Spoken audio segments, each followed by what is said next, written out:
we picked up some steel yesterday from the steel place. This is probably most everything I need to finish this frame.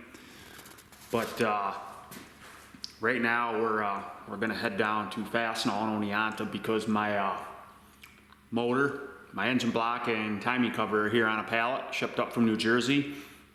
And that's what I need to build these HEMI engine cradles for a derby guy out in Idaho. So we're headed down to Oneonta to get that right now.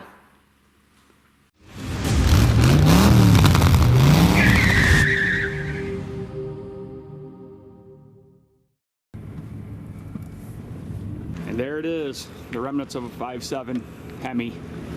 Just the block and the timing cover. Just got to load it up. We'll head back home. Morning, everyone. How we doing on this fine Friday?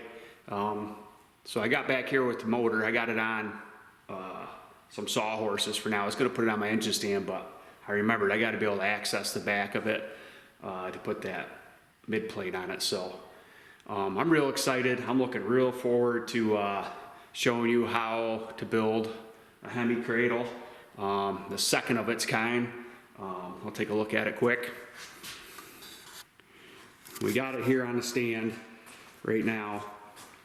It's basically just a bare block. I might have to go pull the heads off my other motor because I think I might want the heads on here to make sure I got clearances when I put the cradle on it. So I'll get into detail on what we got to do once we start prepping it for the cradle. So I got my templates right here. I got to grab those, and I got to grab my cradle, which is under there, DP, front and mid plate. I'm going to load them in my car, and we're going to head over to Steel Sales. We're going to make some modifications on it, make it stronger and better than mine, original, and we'll go from there.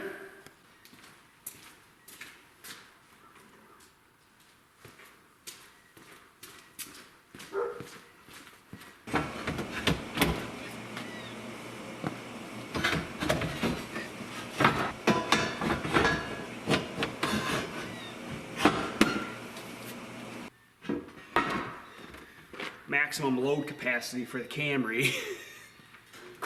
I got back from the steel place where I'm having my cradle built. Well, not built, but where my templates are at, so they can CNC cut these out so they're nice and everything's nice and straight.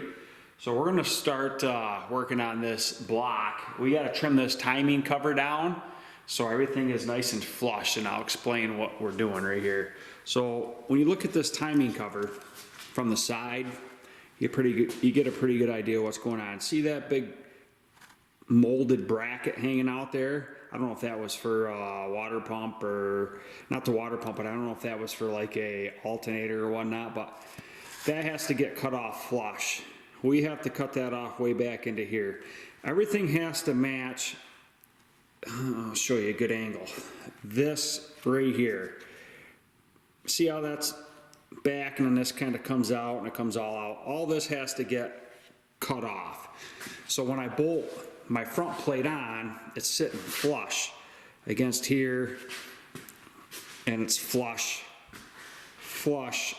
all the way up through. So this has to get cut off flush and ground down, as well as all this extra stuff that doesn't need to be on there. So that's what we're going to do now. We're going to fire up the Sawzall and the grinder, and we're going to get this timing cover where it needs to be so we can bolt our front plate to it.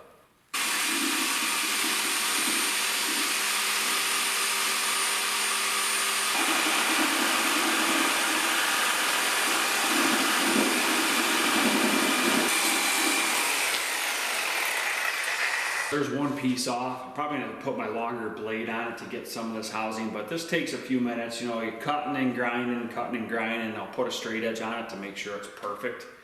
So it's it's aluminum. I'm telling you what, I don't know what kind of aluminum they use on this thing, but this stuff cuts nasty.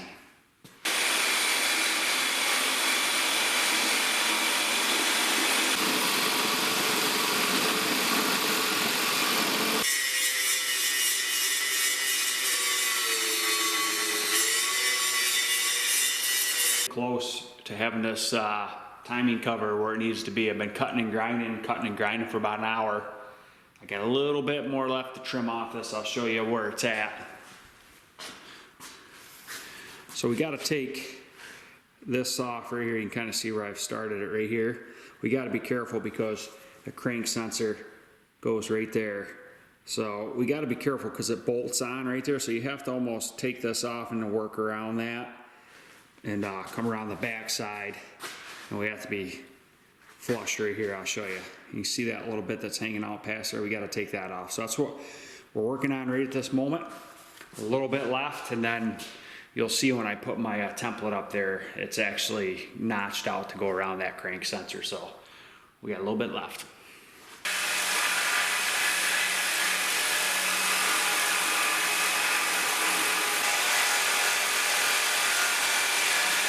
All right, so I pretty much got this ground off. It's pretty sweet. It's about right where I want it. I'll show you what I have going on here. I get my square. So basically, let's put your square up here on the face, like that. You know, you just want to make sure you know it's nice and square, which that's pretty nice right there, because this is going to be the mounting point of your front plate.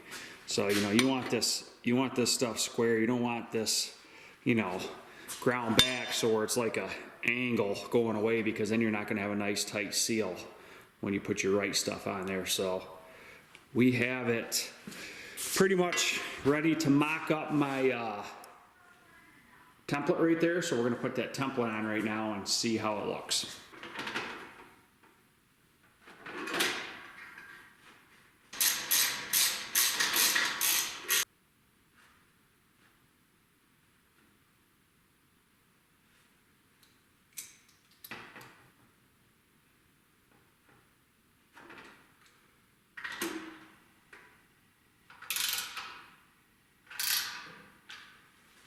So I just put a hole or a bolt in this top hole for right now, but you can see all the bolt holes are pretty much lining up pretty nice. We have that on there, and that's a good thing. So I think the next order of business is I'm going to go up to the junkyard and get my heads off my other 5.7 and bolt them on this one, because I want to incorporate a header flange on this new style cradle. So stay tuned.